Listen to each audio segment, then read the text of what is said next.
The company 0x4447 builds products to increase standardization and security in AWS organizations. And they do this with automated pipelines that use well-structured projects to create secure, easy to maintain, and fail-tolerant solutions. One of those is their VPN product, built on top of the popular OpenVPN project, which has no license restrictions. You're only limited by the network card in the instance. To learn more, visit snark.cloud/deploy-and-go.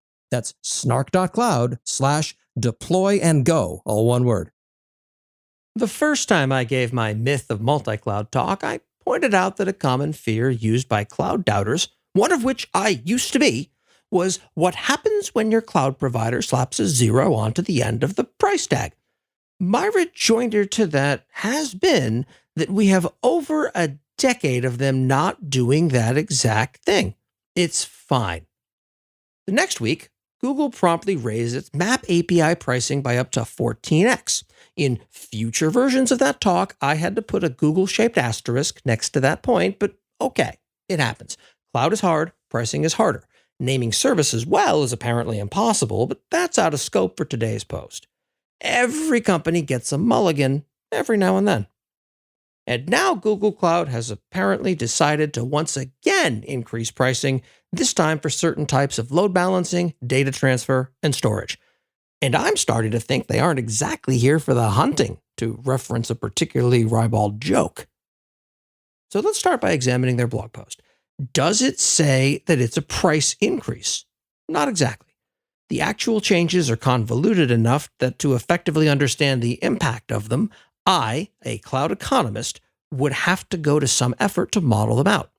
I can therefore save significant time by saying it's obviously a price increase, because if it were a net price decrease, then they wouldn't put that data inside of a confusing page linked from a blog post. They'd scream about it in the headline. The various ways around the increase, special contracts with Google, committed spend locked in before the pricing changes take effect, etc., are cold comfort. As an industry, we've seen a decade and a half of anecdata about a fundamental tenet of the cloud adoption tsunami sweeping the global economy. Specifically, that if you build something in the cloud, it will over time become more stable, more capable, and if the price changes, it will be a reduction instead of an increase. We now have clear evidence that that tenet is in fact untrue in Google's case and not to be depended upon. So why would a customer care?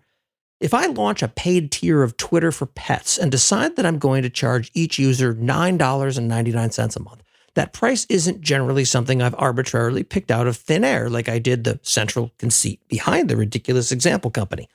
It bakes in things like Apple's cut of subscriptions on the App Store, my overhead costs to run the company, and how much it costs me to serve my customers over the course of a month. While many companies don't have a great grasp on their unit economics, and I assure you at the Duckbill Group, I've talked to a bunch of them, those hazy points are generally around not being sure how to allocate the cost of shared resources. They are not around we're losing money on every transaction. But when your cloud provider changes pricing dimensions and or raises prices, that's exactly what happens. I've often said that cost and architecture are the same thing when it comes to cloud, and this is a particularly poignant example of that tenet. Customers design architectures and by extension products based in no small part upon how they have to pay for the underlying service usage themselves in order to deliver those products.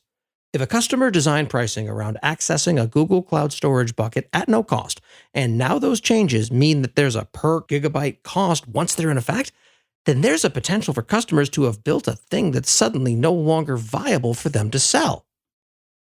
This episode is sponsored in part by our friends at Vultr, spelled VULTR, because they're all about helping save money, including on things like, vowels.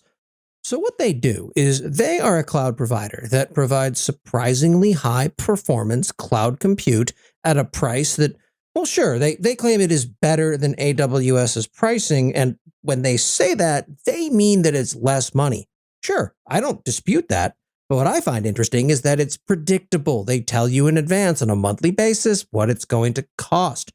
They have a bunch of advanced networking features. They have 19 global locations and scale things elastically, not to be confused with openly, which is apparently elastic and open. They can mean the same thing sometimes.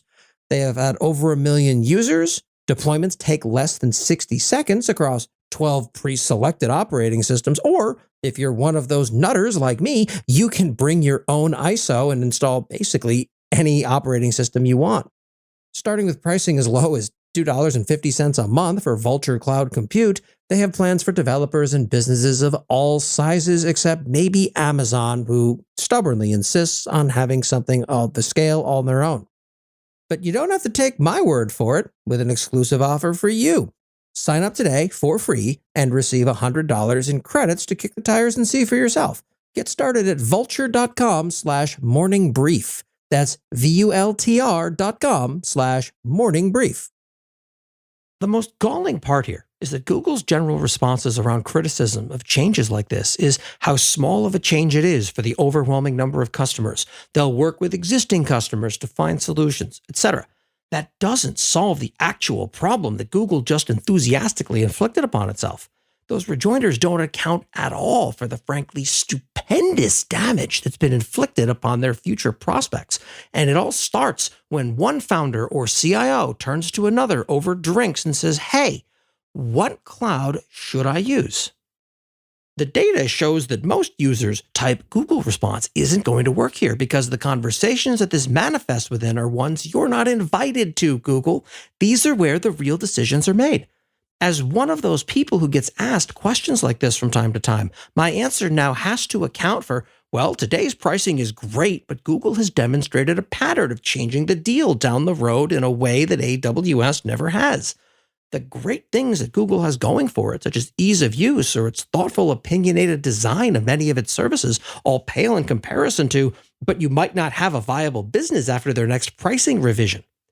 This isn't just a problem for small companies either. The thing that large enterprises crave in their platform is stability going hand in glove with predictability. This recent change resounds of Google simply not getting it, and that so thoroughly undercuts the very delicate messaging they've been putting forward with great care up until this point that I almost wonder if it's the precursor to a pivot away from serving the enterprise cloud market entirely.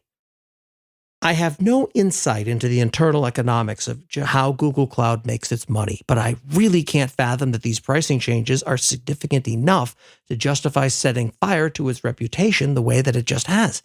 I've been looking for the aspect that I've been missing, and I'm just not seeing it no matter where I look. Instead, I'm seeing customers of all shapes and sizes looking at this change with confusion and horror. Google's usual defenders are nowhere to be found. I suppose this ushers in an era I was hoping to avoid. When describing the cloud provider choices, Google's new description is invariably going to be, Google Cloud is great, but...